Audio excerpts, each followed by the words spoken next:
বাংলাদেশের রাজনীতি আবারও ইঙ্গিত দিচ্ছে উত্তপ্ত রাজপথের। দাবার কোর্টে চাল শুরু হয়েছে আন্দোলন সংগ্রামের। প্রশ্ন হচ্ছে, এই আন্দোলন সংগ্রাম কি গণতন্ত্র রক্ষার সংগ্রাম, নাকি সাধারণ মানুষকে আরও একবার ব্যবহারের নতুন কোনো অধ্যায়? তাই আজ মধুমতি ব্যাংক পিএলসি নতুন বাংলাদেশে আমাদের বিষয়, রাজপথের রাজনীতি, ষড়যন্ত্রের গন্ধ। আপনাদের সঙ্গে আছি রিশাদ হাসান, সবাইকে স্বাগত জানাচ্ছি। এবং দেখছেন নিউজ 24। আমাদের সঙ্গে স্টুডিওতে অতিথি হিসেবে উপস্থিত আছেন, আমার ডান পাশ থেকে একটু পরিচয় করে দিতে চাই, মোহাম্মদ ইয়াসিন আরাফাত আছেন, সাবেক সভাপতি, ইসলামী ছাত্র শিবির। আসসালামু আলাইকুম। এরপরে আমাদের সঙ্গে আছেন সরওয়ার তুষার, যুগ্ম আহ্বায়ক, জাতীয় নাগরিক পার্টি এনসিপি। এবং সবশেষ আমাদের সঙ্গে আছেন পারভেজ মল্লিক, সিনিয়র যুগ্ম সাধারণ সম্পাদক, যুক্তরাজ্য বিএনপি। আপনাদের তিনজনকেই স্বাগত জানাচ্ছি আজকের আমাদের এই আয়োজনে উপস্থিত হওয়ার জন্য। আমি প্রথমে একটু মোহাম্মদ ইয়াসিন আরাফাত আপনার কাছে আসতে চাই। পিআর পদ্ধতিতে নির্বাচন সহ 4 থেকে 5 দফা দাবিতে জামাত ইসলাম আজকে কর্মসূচি দিয়েছে। এই কর্মসূচির মূল উদ্দেশ্য কি? বিসমিল্লাহির রহমানির রহিম। আজকের এই টকশোতে সম্মানিত সঞ্চালক এবং আমার সাথে উপস্থিত বিজ্ঞ আলোচকবৃন্দ, দর্শকবৃন্দ যারা দেখছেন, সকলকে শুভেচ্ছা জানাচ্ছি। জামাত ইসলামী 19 জুলাই ঢাকার সোহরাওয়ার্দী উদ্যানে 7 দফা দাবিতে জাতীয় সমাবেশের আয়োজন করেছিল। সেই সমাবেশেই এবং তার আগে থেকে জামাত ইসলামী অনেকগুলো দাবি নিয়ে সরকারের কাছে বিভিন্ন দাবি পেশ করে আসছে। এর মধ্যে গুরুত্বপূর্ণ ছিল জুলাই সনদের আইনি ভিত্তি এবং এর ভিত্তিতে আগামী জাতীয় সংসদ নির্বাচন আয়োজন করা। এই দাবিগুলো আদায়ের লক্ষ্যে জনগণকে সম্পৃক্ত করে কর্মসূচি পালন করার লক্ষ্যেই নতুন করে কর্মসূচি দেওয়া হয়েছে। এখন যে কর্মসূচিটা আজকে জামাত সংবাদ সম্মেলনের মাধ্যমে দেওয়া হলো, এই কর্মসূচি শুধুমাত্র একমাত্র কর্মসূচি নয়। যেমনটি আমি বললাম যে 19 জুলাই আমরা কর্মসূচি পালন করেছি। এর আগে আরও 2বার আমরা ঢাকায় বিক্ষোভ কর্মসূচি, বিক্ষোভ সমাবেশের আয়োজন করেছি। আমরা জনগণকে সচেতন করে, জনগণকে সম্পৃক্ত, আমরা জনগণকে নিয়ে রাজনীতি করি। ইতিপূর্বে আপনারা বলেছিলেন যে এই সরকার আপনাদেরই সরকার, আপনার সরকারের প্রতি বেশ কিছু বিষয় আপনারা একমত ছিলেন। তাহলে এখন আসলে সরকারের সাথে আপনাদের ঐক্যটা হলো না কেন, বা একমত কেন হতে পারলেন না? এই সরকার শুধু আমরা বলেছি, এই সরকার জুলাই আন্দোলনের সরকার, জনগণের সরকার। এই সরকারকে জুলাই 5 আগস্টে স্বৈরাচার পতনের পরে ছাত্র জনতার ঐক্যবদ্ধভাবে সম্মতিতে তাদেরকে বসানো হয়েছে। কিন্তু লন্ডনে প্রধান উপদেষ্টা সফরের পর থেকে এই সরকারের কিছু কাজের আমরা ব্যত্যয় দেখছি, কিছু কাজের ক্ষেত্রে গ্যাপ দেখছি। জনগণের দাবির পক্ষে যেমন ঐক্যমত কমিশনের প্রথম দফায় 44 দিন আলাপ আলোচনা হলো, পূর্ণ দিন ব্যাপী। দ্বিতীয় দফা প্রায় 1 মাস, গতকালকেও আবার বসা হয়েছে। তো সব বৈঠকের শেষে 84টি বিষয় ঐক্যমত পোষণ করা হয়েছে। এর মধ্যে 19টি গুরুত্বপূর্ণ বিষয় ছিল। কিন্তু এই বিষয়গুলোকে আইনে পরিণত করে আগামী দিনের জন্য, আগামী রাষ্ট্রের জন্য এক ধরনের বন্দোবস্ত করার জন্য বলা হচ্ছিল। কিন্তু কেন জানি এই জায়গায় এসে আমরা বারবার হোঁচট খাচ্ছি। এটা কি লন্ডনে বৈঠকের পর আপনি মনে করেন? আমি তো নাকি জামাত ইসলাম এটা মনে করে? না, শুধু জামাত ইসলামী কেন, অনেক দলে মনে করছে যে লন্ডনের বৈঠকের পর থেকে আমরা লক্ষ্য করছি যে সরকারের ভিতরের একটা অংশ এক্ষেত্রে আইনি ভিত্তি যাতে না পায়, বা এই জুলাই সনদের ভিত্তিতে যাতে জাতীয় সংসদ নির্বাচন না হয়, সে ধরনের ভূমিকা পালন করছে। সেজন্য জনগণকে সাথে নিয়ে, জনগণের দাবি জনগণকে সাথে নিয়ে আদায়ের লক্ষ্যেই জামাত ইসলাম কর্মসূচি। এটা আসলে জনগণের দাবি কিনা সেই বিষয়ে আপনার কাছে আসবো। আপনার কাছে আসবো। 30 সেকেন্ডে বলি, আজকে আপনাদের শিরোনাম করেছেন, এই শিরোনামে আমার আপত্তি রয়েছে। বলবেন যে আসলে লন্ডনে বৈঠক করলেই কি আসলে এ ধরনের সমস্যার সমাধান হয় কিনা, বা রাজনৈতিক দলগুলোর সাথে অনৈক্য তৈরি হওয়ার জায়গাটা তৈরি হয় কিনা? প্রথমে আমি ধন্যবাদ জানাচ্ছি আপনার নিউজ 24, আপনারা যারা আছেন, সংশ্লিষ্ট যারা আছেন এবং যারা বিজ্ঞ দুজন আলোচক আছে তাদের দুজনকে সহ আপনাদেরকে ধন্যবাদ জানাচ্ছি। আপনি একটা সুন্দর কোশ্চেন করেছেন। বিষয়টা হচ্ছে যে কি, যে বর্তমান যে সরকার প্রধান এবং বিএনপির ভারপ্রাপ্ত চেয়ারম্যান দেশনায়ক তারেক রহমানের যে লন্ডনের যে বৈঠক, সেই বৈঠকের মাধ্যমে আমরা মনে করি জাতির যে একটি অন্ধকারাচ্ছন্ন একটা অবস্থান, সে অবস্থান থেকে একটি সুনির্দিষ্ট একটি আশার আলো প্রতিফলিত হয়েছিল। তো যখনই আপনার আশার আলো প্রতিফলিত হয়েছে, তো দেখা যাচ্ছে যে কিছু কুচক্রী মহল যারা বাংলাদেশের স্বাধীনতা, সার্বভৌমত্ব এবং বাংলাদেশের রাজনৈতিক স্থিতিশীলতা এবং গণতন্ত্র উত্তরণের জন্য যারা বাধা মনে করেন, তারা এটাকে বিতর্কিত করার জন্য চেষ্টা করছেন। বাংলাদেশ জামাতে ইসলামের একটা কথা বলি, এই দলটি হচ্ছে যে আপনার অলওয়েজ হচ্ছে যে একটা পরগাছা কেন্দ্রিক একটি দল, যে দলের যারা নীতি নির্ধারণী পর্যায়ে যারা আছে, বিএনপির ভারপ্রাপ্ত চেয়ারম্যানের প্রত্যক্ষ বদন্যতায় 2018 সালে যে ইলেকশন হয়েছিল, সেই ইলেকশনে ভিক্ষা করে আপনার ধানের শীষ প্রতীকে তারা ইলেকশন করেছিল। আজকে তারা বড় বড় কথা বলছে। তাদের আচার আচরণে আপনার মনে হচ্ছে যে এই যে ইহুদিবাদীদের যে দল, ইহুদিদের যে রাজনৈতিক যে চরিত্র, সেই চরিত্রের সাথে বাংলাদেশ জামায়াতে ইসলামের রাজনৈতিক অনেক সাদৃশ্যতা আপনার বিদ্যমান, যার কারণে আপনি দেখবেন যে যে দলটির মাধ্যমে এই দলটি এতদিন টিকে ছিল, সেই দলটি এখন বাইরে যে আপনার বড় বড় আস্ফালন, বড় বড় কথা বলছেন। তো এই যে কথাগুলো যে মনে করেন আপনার যে আসছে, আজকে এই সরকারকে কারা সমর্থন করেছিল? ওনারা বলছেন যে জনগণ সমর্থন করেছিল। ফ্যাসিবাদী সরকারের দোসররা ছাড়া সকল বাংলাদেশের সকল গণতান্ত্রিক মনা যে দলগুলো আছে, সকলে মিলে কিন্তু ঐক্যবদ্ধের এই সরকার, তাই না? এই সরকারকে আমরা সকলে মিলে ব্যর্থহীনভাবে সমর্থন করেছিলাম। তো এই সরকারকে সমর্থন করার পাওয়াটা তো একটা জামাত ইসলাম। আজকে দেখেন জামাত ইসলাম কি করছে, তারা 5 দফা দাবিতে এই সরকারের কাছে মনে করেন আপনার দাবি জানিয়ে মনে করেন আপনার সরকারের বিরুদ্ধে অবস্থান নিচ্ছে। তার মানেটা হচ্ছে কি? তার মানে হচ্ছে তারা একদিকে সরকারকে সমর্থন করছে, আবার একদিকে সরকারকে মনে করেন আপনার প্রেসারে রাখার জন্য তারা কি করছেন, তারা মনে করেন আন্দোলনের কর্মসূচি দিচ্ছেন। তার মানে কি, দেশকে একটি অস্থিতিশীল অবস্থায় এবং এই সরকারের উপরে প্রভাব বিস্তার করে তারা কোনো ধরনের, আমরা জানি না, অদৃশ্য কোনো ফায়দা হয়তো নেওয়ার হয়তো চেষ্টা করছে বলে আমার কাছে মনে হচ্ছে। ধন্যবাদ।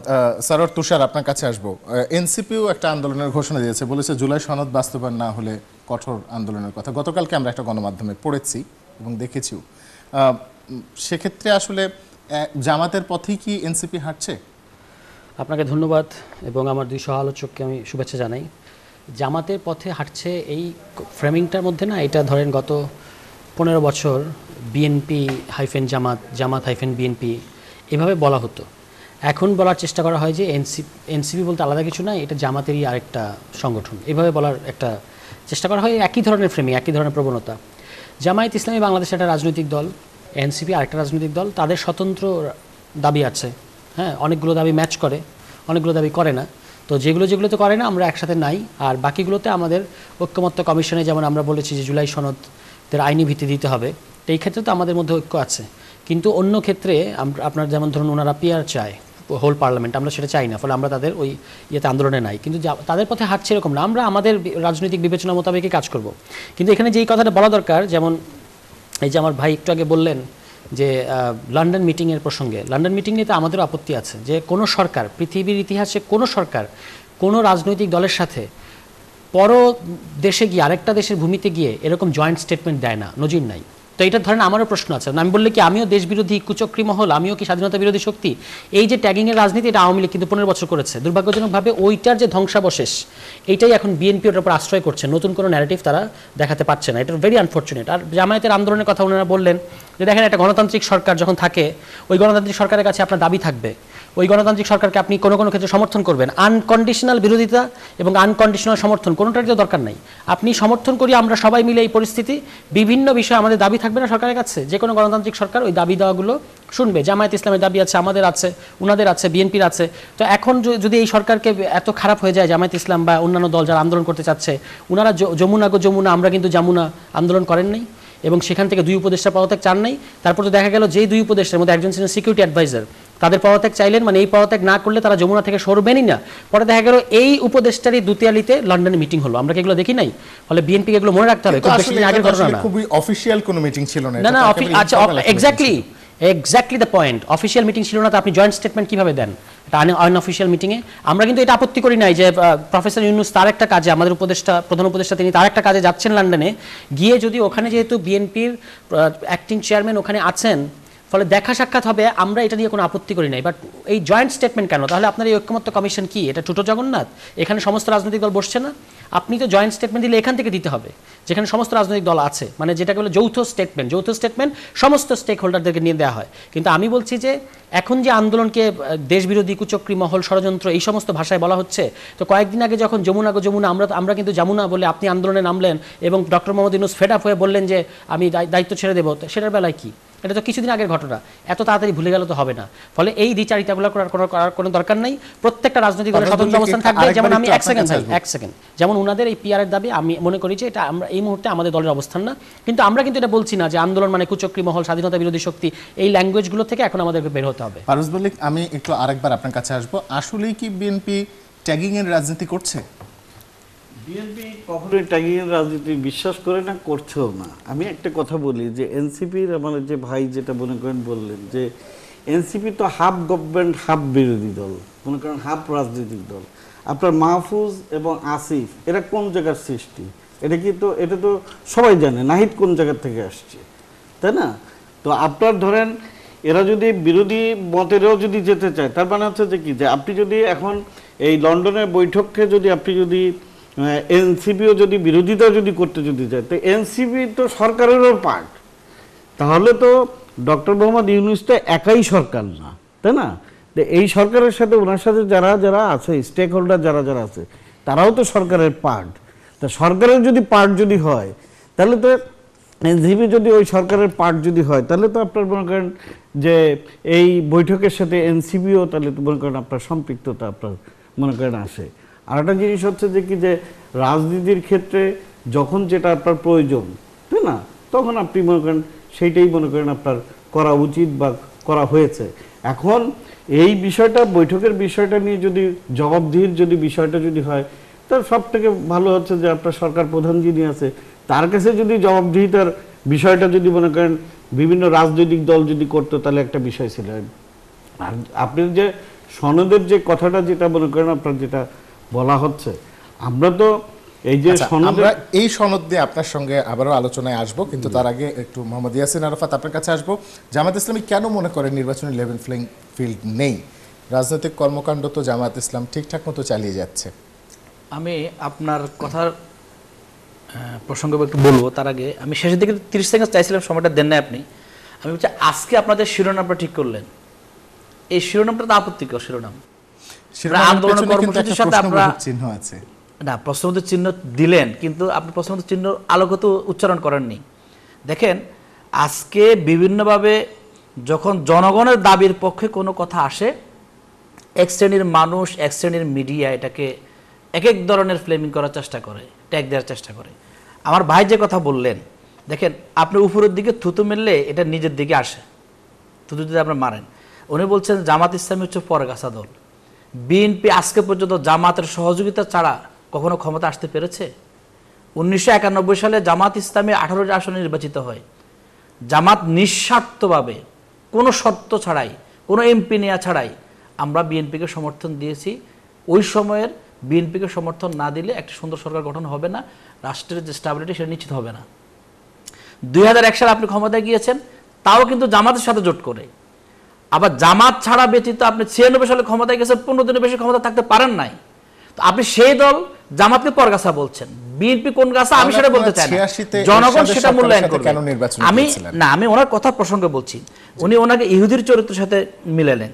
এখন কার কি চরিত্র মূল্যায়ন করার দায়িত্ব আপনি নিজের কথা বললে কিন্তু হবে না, জনগণ আপনাকে মূল্যায়ন করবে।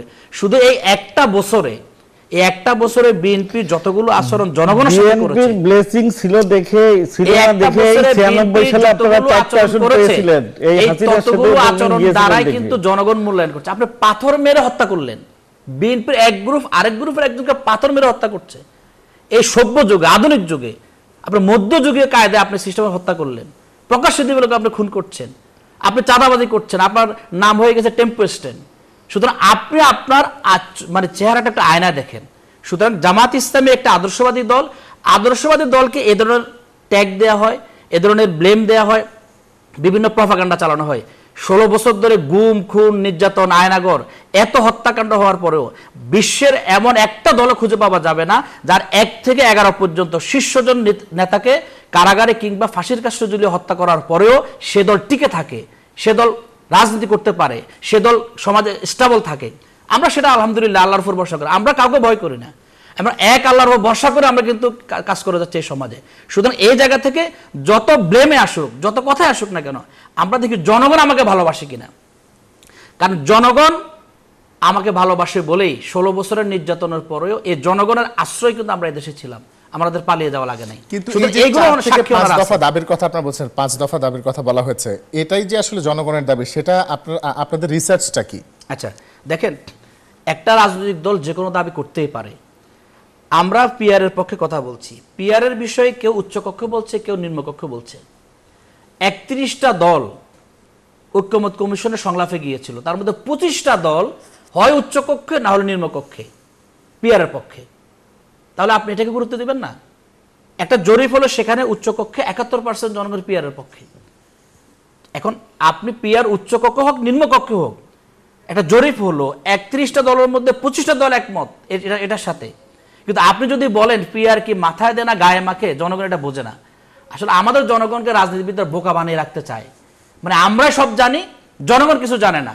আমাদের সমাজে এখানে আমি একটু আমার ব্যক্তিগত অভিজ্ঞতা শেয়ার করতে চাই। আমি পিআর পদ্ধতি মানুষ বোঝে কি বোঝে না সেটা নিয়ে আমি নিজে মাঠে গিয়েছি, এই নিয়ে রিপোর্টিং করেছি, এবং সেখানে তাদেরকে যখন জিজ্ঞেস করা হয়েছে পিআর পদ্ধতিতে নির্বাচন কি সেটা বোঝেন, তারা বুঝেছে ফেয়ার পদ্ধতিতে নির্বাচন। তারা বলছে হ্যাঁ আমরা তো ফেয়ার পদ্ধতিতে নির্বাচন চাই।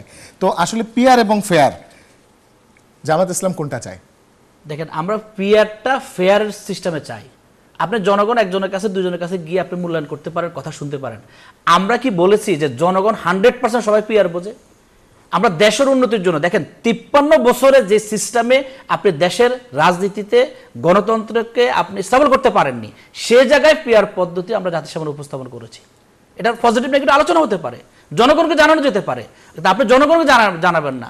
এখন যিনি এই কথা বলছেন তার পরিপ্রেক্ষিতে বহু রাজনৈতিক দল কি বলছে যে রাজনৈতিক নেতা বা দল বা ব্যক্তি পিআর বোঝে না, তার রাজনীতি করার দরকার নেই। আপনি বোঝেন না বোঝেন, আপনি মেরিটটা কি সেটা আলোচনা করতে পারেন, কিন্তু আপনি এটাকে উড়িয়ে দিতে তো পারেন না। দেখেন, জামাত ইসলাম একটা দল হিসেবে 5 দফা দাবি ভিত্তিতে একটা কর্মসূচি পালন করছে। আপনাকে মূল্যায়ন কিভাবে করবেন? একটা রাজনৈতিক দল যখন বলে এটা জনগণের দাবি, আপনি দেখবেন যে এই দাবির সমর্থনে জনগণ কথা বলছে কিনা, চায়ের টেবিলে কথা বলছে কিনা, রাস্তাঘাটে কথা বলছে কিনা, এবং যে সমাবেশ হবে সেই সমাবেশে 20-25 জন আসতেছে না হাজার লোক আসতেছে, এটার মাধ্যমে কিন্তু আপনাকে মূল্যায়ন করবেন। আর শুধুমাত্র জামাত ইসলামে না, আজকে অনেকগুলো দল কিন্তু সে কর্মসূচি দিয়েছে। জি, আমরা সেই কথা আসবো। স্যার তুষার, একটু আপনার কাছে আসি। এনসিপিও কি আসলে শেষ পর্যন্ত আন্দোলনে যাবে? আমরা যতদূর জানি যে আপনাদের উঠানে সংবিধান নামে একটা কর্মসূচি চলছে দেশব্যাপী, সেটার আলোকে আসলে এনসিপি নতুন কোনো পরিকল্পনা করছে কিনা? না, আমাদের তো দাবিটা শুরু থেকেই ছিল যে গণপরিষদ নির্বাচন কেন? কারণ আমরা বলছি এটা নতুন গণতান্ত্রিক সংবিধান বাংলাদেশের একদম অপরিহার্য হয়ে পড়েছে, এই সংবিধানটি আর হবে না। তো সেটা বানানোর সবচেয়ে পৃথিবীব্যাপী সবচেয়ে ভালো পদ্ধতি হচ্ছে গণপরিষদ নির্বাচন। এখন এইটার জন্য আমরা সারা দেশে ক্যাম্পেইন করা, উঠান বৈঠক করা এবং গ্রাম পর্যায় পর্যন্ত মানুষকে ধারণাটা বোঝানো, এবং সেখানে এই কথাটা মানুষ তো বোঝে যে নতুন সংবিধান বাংলাদেশে লাগবে, কিন্তু এটার পদ্ধতি যে গণপরিষদ, সেই কথাটা নিয়ে আমরা গ্রাম পর্যায়ে যাচ্ছি, উঠান বৈঠক করছি, আমরা মহানগর ও মহল্লা পর্যায়ে কমিটি দেব, প্রোগ্রাম দেব, কর্মসূচি দেব, এগুলো আমাদের চলতে থাকবে। এর মধ্যে দিয়ে যদি আমাদের একেবারে ন্যাশনাল অল আউট কোনো মুভমেন্টে যদি আমাদের যেতে হয়, সেটা আমরা এখনও ভাবি না, আমরা ভেবে দেখব। এই মুহূর্তে সেটা আমরা দেখছি না। আমরা এই মুহূর্তে ঐক্যমত্য কমিশনের যে আলোচনা সেখানে ফোকাস করছি, যেখানে বলা হয়েছে যে আপনার জুলাই সনদের আইনি ভিত্তি নিয়ে দলগুলো সামনের বুধবার কিংবা বৃহস্পতিবার আবার বসবে। ধন্যবাদ। পারভেজ মল্লিক, আপনার কাছে একটু আসবো। প্রায় 8টি দল এখন পর্যন্ত এরকম একটা রাজপথে আন্দোলন কর্মসূচির কথা ভাবছে, এবং রুহুল কবির রিজভী আজকে বলেছেন যে এই আন্দোলন আসলে কারোর জন্য কল্যাণ বয়ে আনবে না। তাহলে বাকি যে 7-8টি দল যারা কর্মসূচি, এর ভেতরে আমরা জানি 3টি দল কর্মসূচি ঘোষণা করে ফেলেছে, তাদের কল্যাণটা কোথায়? বিষয়টা হচ্ছে কি যে আপনাকে একটু ভিতরে খতিয়ে দেখতে হবে যে একটি আন্দোলন পরবর্তীতে আপনার এই যে বর্তমান যে সরকার মনে করেন কাজ ছিল হচ্ছে যে একটি ফান্ডামেন্টাল গুরুত্বপূর্ণ কিছু বিষয়ে সিদ্ধান্ত নিয়ে নির্বাচনের দিকে চলে যাওয়াটা উচিত ছিল। যেমন ধরেন নেপালে যেমন ধরেন বড় ধরনের একটা আন্দোলন হয়েছে, তারপরে যে সরকার গঠন করছে তারা প্রথমেই 6 মাসের ভিতরে দেখেন নির্বাচনের দিকে চলে গেছে। কারণ আপনি যখন অনির্বাচিত সরকার যখন থাকে তখন হচ্ছে যে কি বিভিন্ন স্টেক হোল্ডারের ভিতরে আস্থাহীনতা একটা কাজ করে। তো যত বেশি থাকবেন তত বেশি আপনার এই আস্থাহীনতার জায়গাটা হচ্ছে যে আপনার আস্তে আস্তে নষ্ট হতে থাকে। তো আমাদের মানে কিছু কিছু ক্ষেত্রে দেখবেন যে যে মনে করেন সবাই হচ্ছে যে কি ছোট দল হোক বড় দল হোক যে কোনো দল, প্রত্যেক দলেরই কিন্তু নিজস্ব কিছু এজেন্ডা থাকে, তাদের লক্ষ্য উদ্দেশ্য থাকে।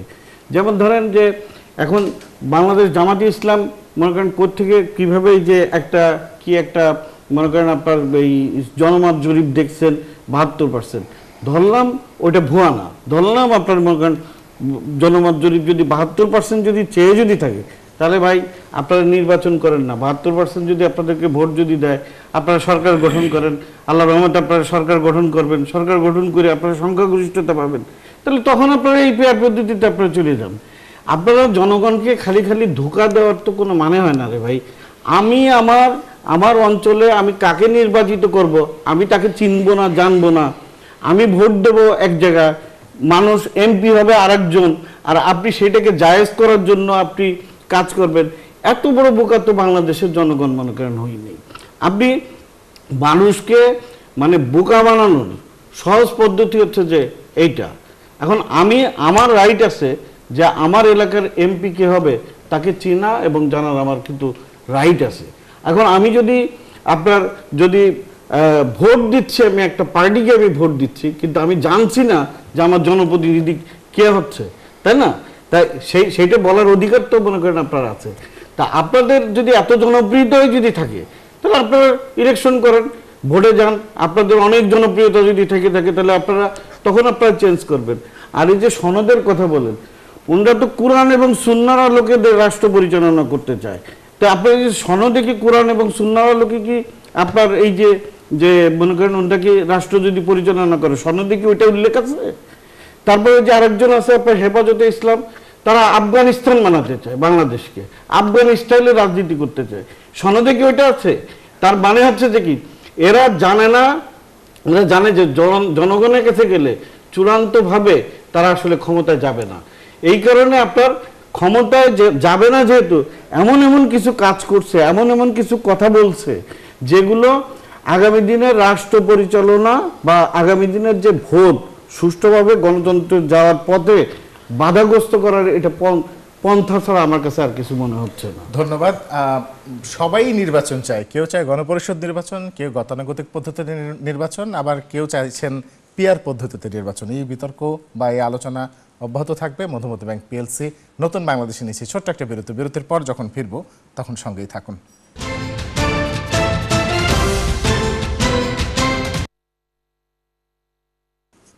বিরতির পর স্বাগত, দেখছেন নিউজ 24, চলছে মধুমতি ব্যাংক পিএলসি নতুন বাংলাদেশ। আপনাদের সঙ্গে আছে রিশাদ হাসান, আমাদের সঙ্গে আমাদের অতিথিরা যথারীতি রয়েছেন। আমি একটু প্রথমেই যেতে চাই মোহাম্মদ ইয়াসিন আরাফাত, আপনার কাছে যেতে চাই। 14 দল সহ জাতীয় পার্টির কার্যক্রম নিষিদ্ধ হলে কি নির্বাচনী লেভেল প্লেইং ফিল্ড তৈরি হবে কিনা, নিশ্চিত হবে কিনা? দেখেন, এর আগে আপনি আমাকে প্রশ্ন করেছিলেন যে জামাত ইসলামী কেন মনে করছে লেভেল প্লেইং ফিল্ড নিশ্চিত হয়নি। আমরা বহু আগে থেকে বলছি যে জুলাই সনদের ভিত্তিতে আইন প্রণয়ন থেকে শুরু করে সামগ্রিক রিফর্মটা করা প্রয়োজন। যে পুলিশ, যে র্যাব দিয়ে ইতিমধ্যে শেখ হাসিনা সরকার ফেসিবাদী সরকার কায়েম করেছিল, আজকে পর্যন্ত তাদের রিফর্ম হয়নি। দেখেন, বিএনপির সন্ত্রাসীরা চাঁদাবাজি করার কারণে তাদেরকে থানায় ধরে নিয়ে আসে, সেখান থেকে তাকে ছাড়িয়ে নিয়ে যায়, পুলিশ কোনো ব্যবস্থা নিতে পারে না। তো এখন যদি শুধু চাঁদাবাজি ইস্যুতে একজন সন্ত্রাসীকে গ্রেপ্তার করার পরে পুলিশ তাকে আটকে রাখতে পারে না, তার নিরাপত্তা নিশ্চিত করতে পারে না, তাহলে ক্ষমতার ইস্যুতে ব্যালট বাক্সের নিশ্চয়তা কীভাবে এই পুলিশ বাহিনী দিয়ে হবে? যেটা সামগ্রিক রিফর্মটা করা প্রয়োজন। আমরা লেভেল প্লেইং ফিল্ডে এই জায়গায় বলছি, যারা চিহ্নিত সন্ত্রাসী, 5 আগস্টের আগে যারা প্রকাশ্যে দিবালোকে অস্ত্র নিয়ে হামলা করেছিল তাদেরও গ্রেপ্তার দৃশ্যমান নাই। এর বাইরে অন্য দল যারা বা যাদের মাঝে এ ধরনের সন্ত্রাসী কার্যক্রমের প্রবণতা আছে তাদের গ্রেপ্তারের দৃশ্যমান নিউজকে আমরা দেখতে পাচ্ছি। অথচ 16 বছরে ছাত্র শিবির জামাত ইসলামী কোথাও কোনো ঘরোয়া বৈঠকে বসলেও এমন কোনো দিন ছিল না, টিভি স্কুলে এটা আসে নাই যে শিবিরের নাশকতার অভিযোগে বা গুপ্ত বিষয়ের অভিযোগে 5 জন গ্রেপ্তার, 10 জন, প্রতিদিন নিউজ ছিল। কিন্তু যারা চিহ্নিত, তারা অনেক জায়গায় বুক ফুলিয়ে তারা ঘুরছে, তাদের গ্রেপ্তারের কোনো খবর নেই। এই জন্য এই জায়গাগুলো শক্তিশালী না করে আপনি নির্বাচনে কিভাবে যাবেন? আপনি এমন একটা পরিবেশ তৈরি করতে হবে, যে পরিবেশ তৈরি করলে বিগত 16 বছরের জনগণের মধ্যে যে ভীতিটা ছিল, কেন্দ্রে সে যেতে পারবে কিনা, নিজের ভোটটা নিজে দিতে পারবে কিনা, অথবা আমি ভোট দেওয়ার পরে আমার ভোটের নিশ্চয়তা পাওয়া যাবে কিনা। এই জন্য জামাত ইসলামী লেভেল ফিল্ডের কথা বলছে। আমার ভাই যে কথা বলছেন যে এই আন্দোলনের মাধ্যমে জামাত ইসলামী বোকা বানাতে চায়, বোকা তো তারা বানাতে চায় যারা বলে যে পিয়ার জনগণ কেউ কিছু বোঝে না। বোকা তো তারা বানাতে চায় যারা নিজেরা সংঘর্ষে নিহত হওয়ার পরে যখন বিভিন্ন রাজনৈতিক দল কর্মসূচি পালন করে, তারা বলে যে আমাদের আভ্যন্তরীণ গ্রুপে সংঘর্ষে মারা গেল, আপনারা বিক্ষোভ করেন কেন?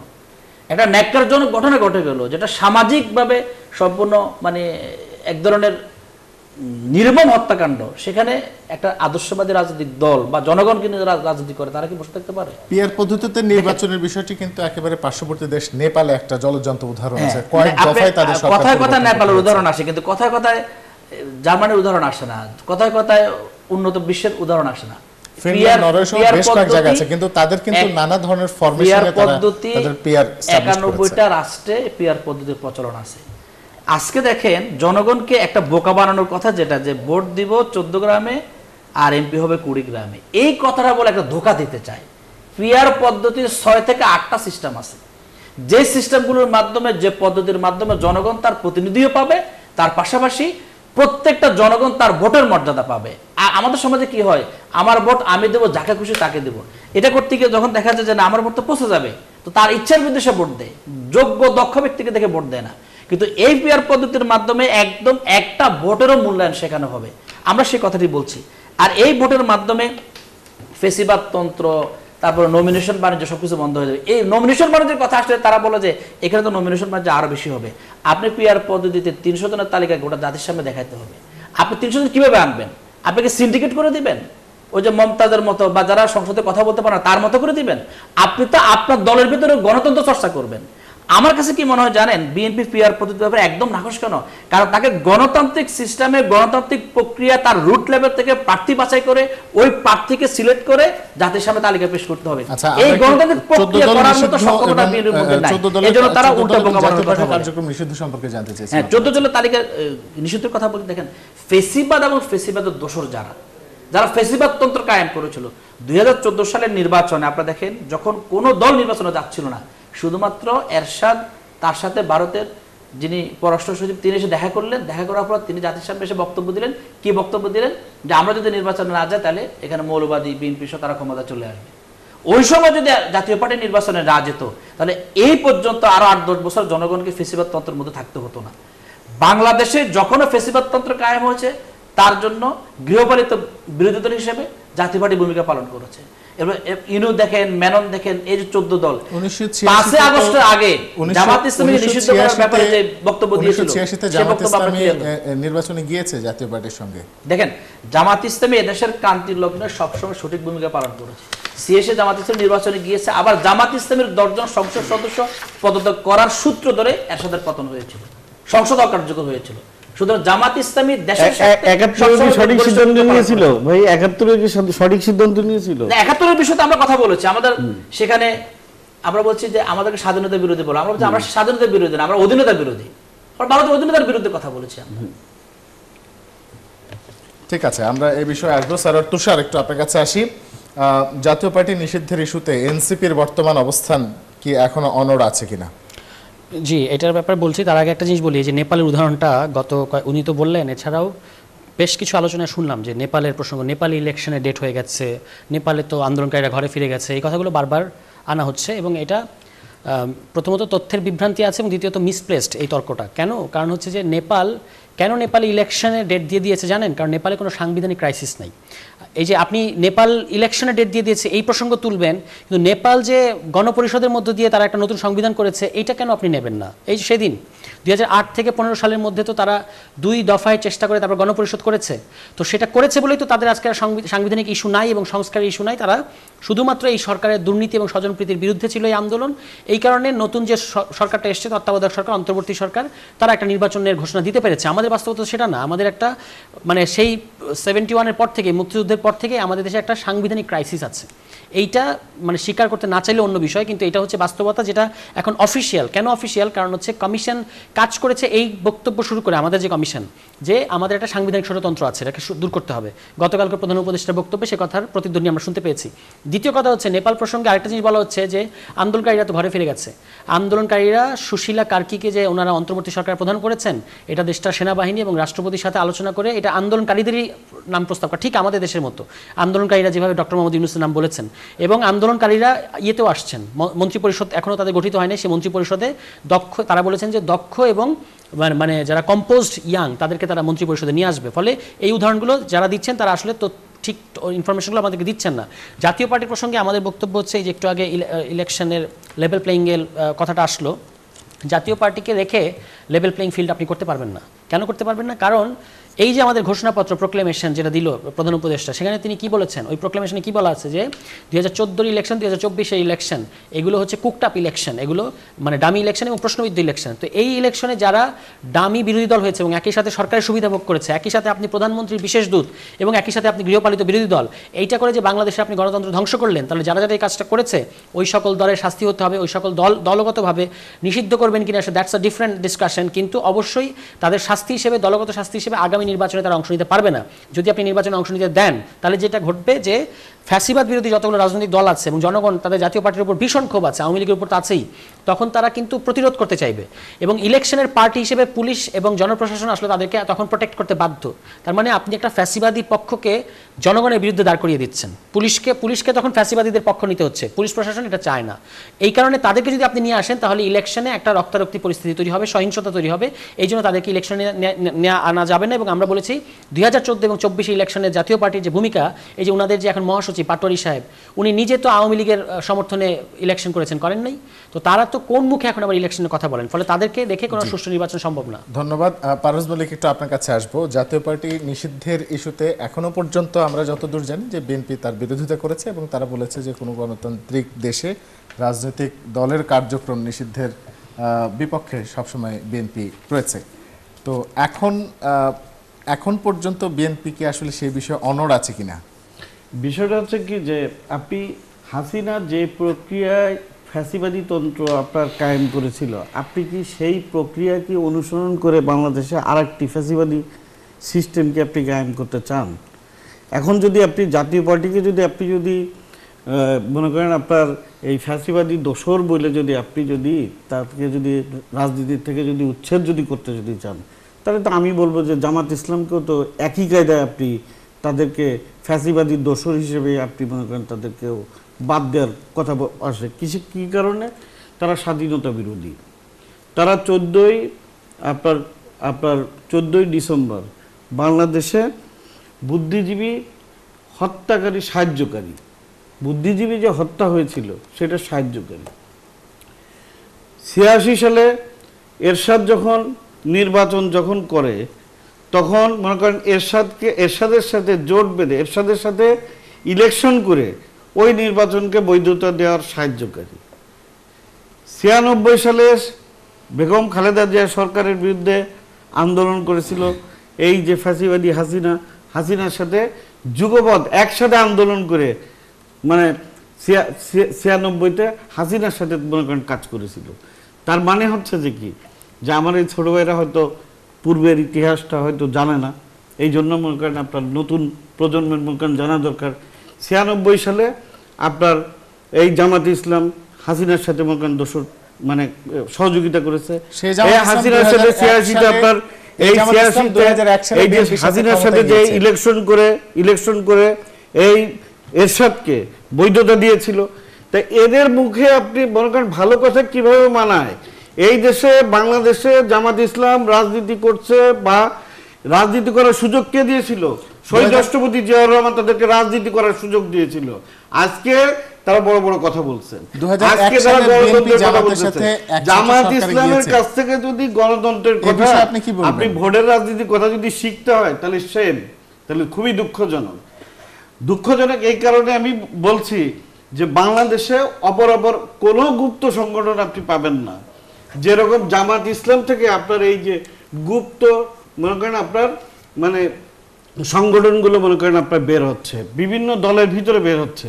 আমি জানি না আমার পাশের যে ছোট ভাই যে আছে তাদের যে এনসিপি, আমরা তাদের সাধুবাদ জানিয়েছিলাম যে তারা তো আসলে ফ্রন্ট লাইনে যুদ্ধ করেছে, এনসিপিতে যারা আছে, ঠিক আছে, তাদের ভিতরে যে তাদের আবার গুপ্ত প্রতিনিধি এখনো বিদ্যমান আছে কিনা আমাদের কাছে মনে করেন সন্দেহ। এই প্রশ্ন নিয়ে কারণ হচ্ছে যে কি যে গুপ্ত রাজনীতি, গুপ্ত সংগঠন, এটা তো একমাত্র জামাতের সাথেই আপনার মনে করেন মানায়। আপনি দেখেন বিএনপিকে চাঁদাবাজ দল বলা হয়েছে, আপনাকে একটা কথা বলি, এবং পুলিশকে নিয়ে মনে করেন কথা বলা হয়েছে।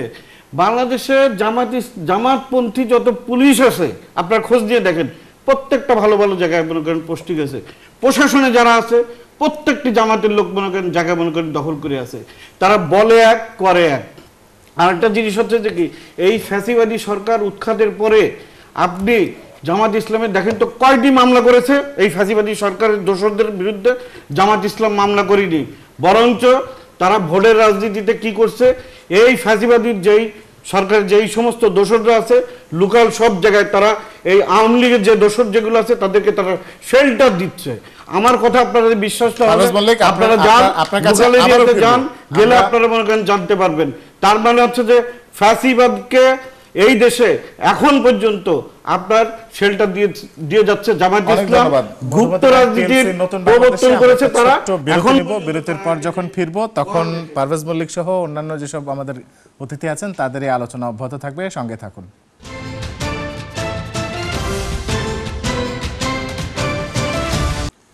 বিরতির পর স্বাগত আর একবার, দেখছেন নিউজ 24, চলছে মধুমতি ব্যাংক পিএলসি নতুন বাংলাদেশ। আপনার সঙ্গে আছে রিশাদ হাসান এবং আমাদের অতিথিরা যথারীতি রয়েছেন আমাদের সঙ্গে। আমরা বেশ কয়েকটি বিষয় নিয়ে আলাপ আলোচনা করছিলাম। আমরা একটু স্যার তুষার আপনার কাছে যাব। উচ্চকক্ষে পিয়ার পদ্ধতির কথা বলেছেন, তাহলে পিয়ার পদ্ধতি বা জুলাই সনদের বাস্তবায়নের ক্ষেত্রে আসলে এনসিপি কি ভাবছে?